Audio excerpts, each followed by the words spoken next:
This video is brought to you by Dr. Kristen R. Bromley's Guitar Method Book Series and Online Music Academy. Hi, I'm Dr. Kristen Bromley. Welcome to my online academy. It's so great to be here with you, helping you learn to play the guitar. This is lesson 30 in this mini course that's all about flat picking.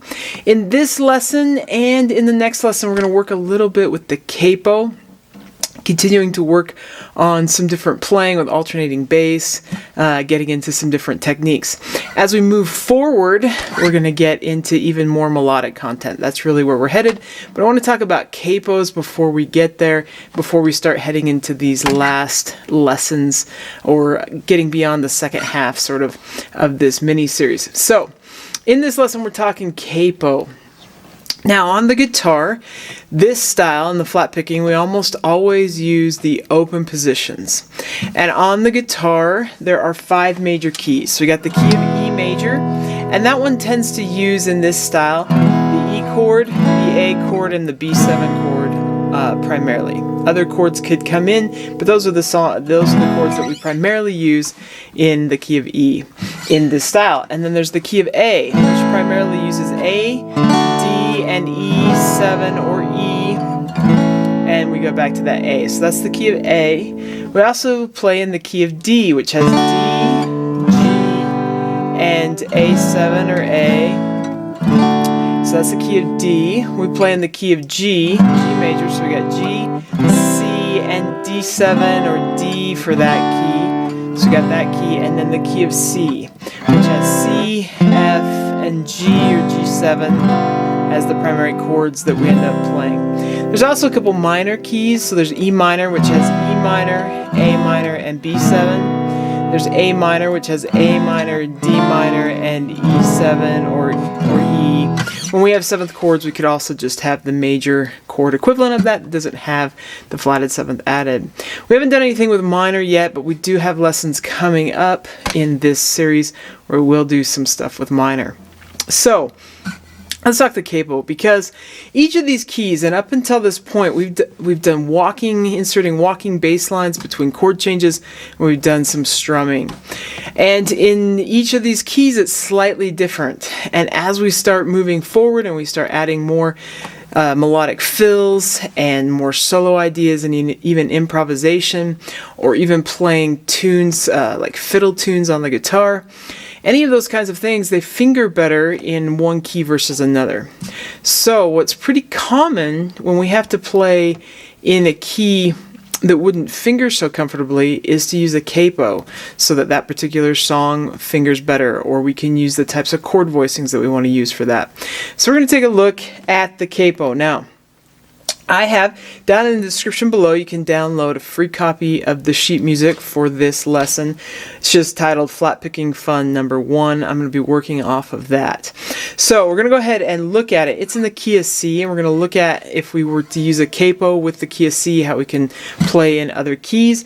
But before we do, let's just go ahead and play through this Flatpicking Fun Number 1. Now, we've already done a lot of alternating bass notes in the strumming patterns, and we've done the key of C before. You could use any strumming pattern with any bass notes you want, but I'm going to start getting us used to reading this tablature a little bit.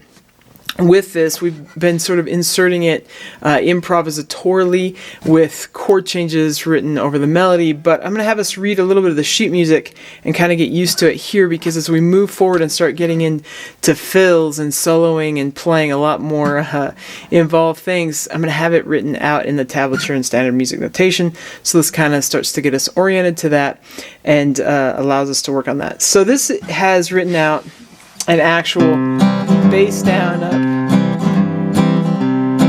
pattern with the walks written in. So you'll see the numbers on the tablature.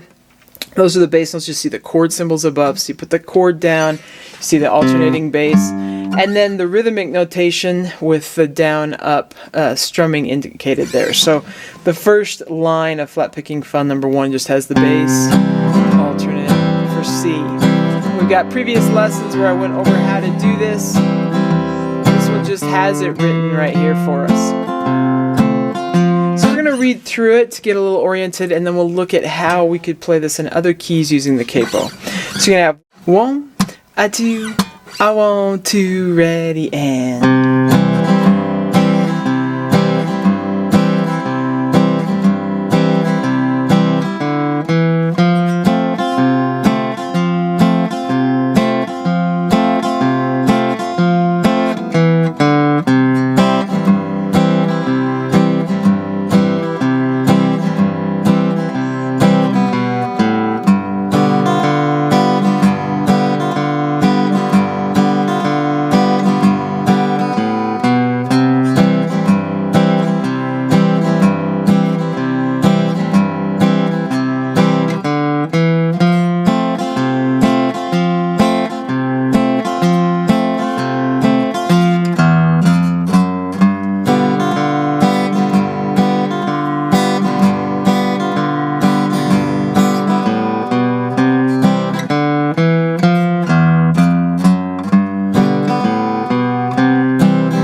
Kind of fun, and of course you can take that at faster and faster tempos, which makes it even more fun the faster we can go sometimes in this style.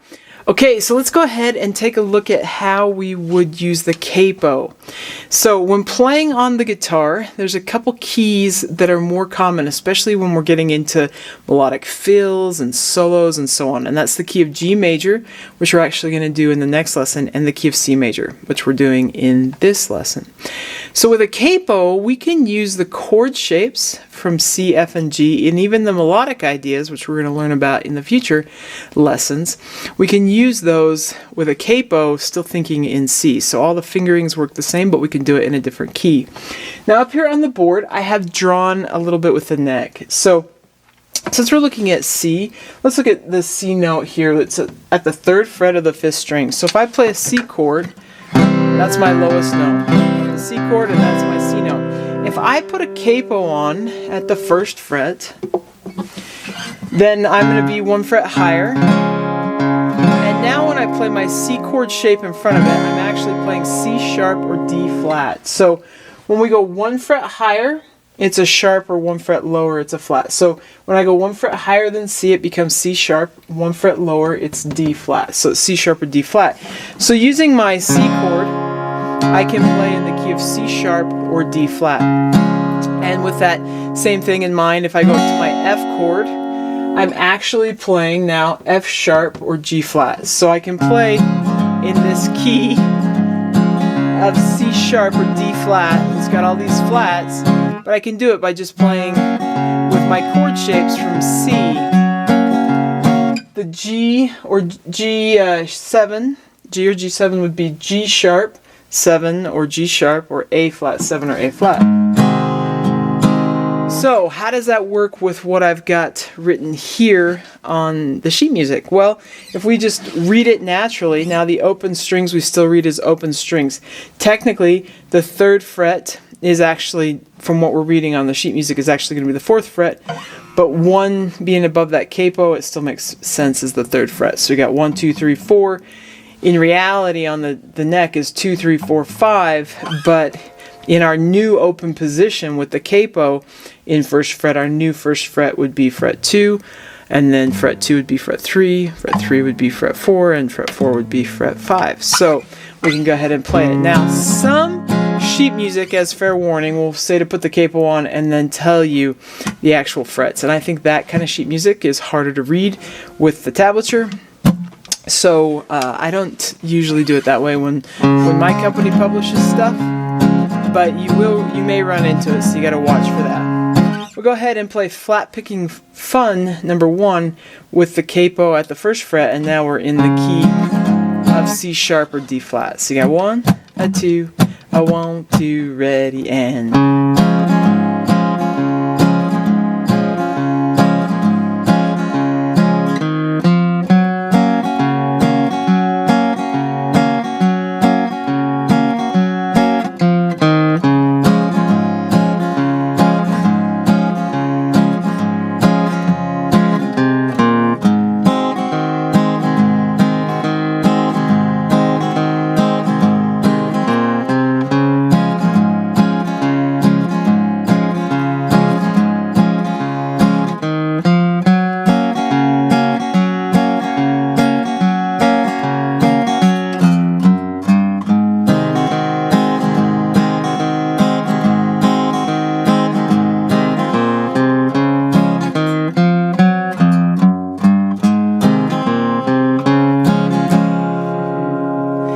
Now, if we had some music written where the chord symbols had C sharp or D flat, F sharp or G flat, G sharp or A flat on there, and you think, I don't want to do these bar chords and I can't play in this style with bar chords so very well, you think, oh, I could put that capo on and all I got to do is use my C, F, and G chord shapes 1 fret higher. So that's how that works.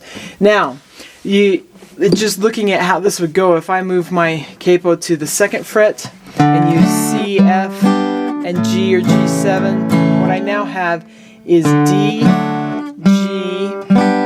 and A7. So I could be playing in the key of D. Now you might say, well, playing in the key of D is one I can do in open position, which is true, but sometimes the voicings that we get, the way the chord is voiced with C, F, and G or G7 is our preferred sound.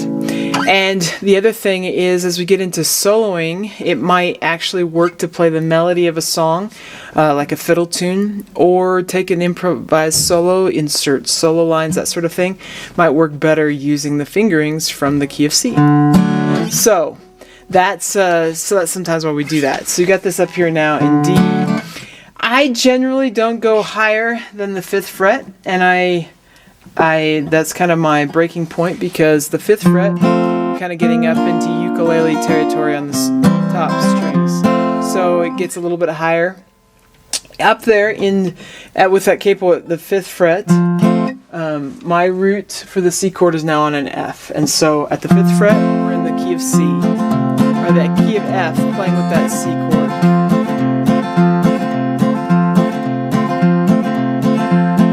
If I'm at the 4th fret, we've got the key of E.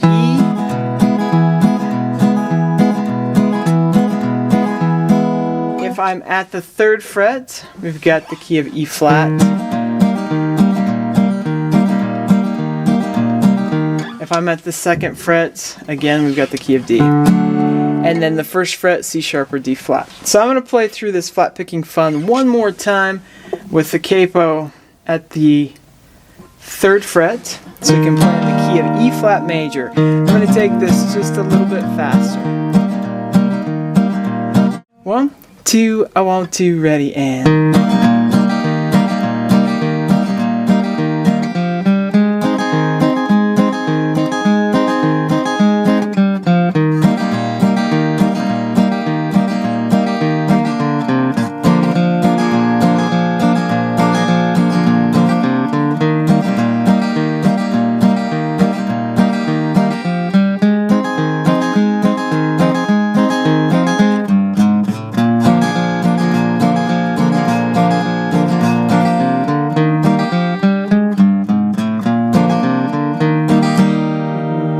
Okay, so there's an example of the capo with the key of C, which can easily become the key of C sharp or D flat, D sharp or E flat, E, and F. So, great way to work on that. In the next lesson, we're going to go over the key of G, which is another key that we use a lot with the capo. And we'll have a new flat picking fun number 1 that's going to add some new techniques to it as well. So get to practice on that a little bit more. Hope you're having fun. Take care, and we'll see you again. If you found this video helpful, please hit the like button and subscribe to the channel. For more in-depth lessons and to progress through a free guitar course, check out my Guitar 101 series on YouTube and my guitar method books, which all come with access to hours of in-depth video lessons. You can find more information about me and my products at KristenBromley.com. Take care.